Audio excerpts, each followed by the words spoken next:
I'm going to show you how to sort data and insert the chart.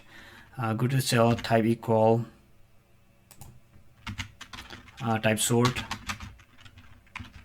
and then select the data set, hit F4 to lock it, and then type the column number that you want to sort by.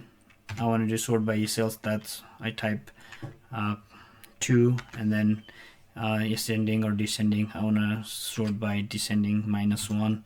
Hit close parenthesis, hit enter. There you go.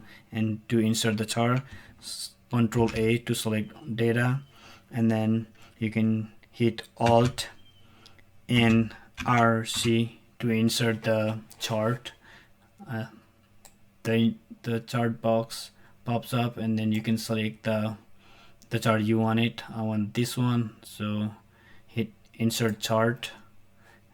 You can close that one. Now here's the chart, and there you go.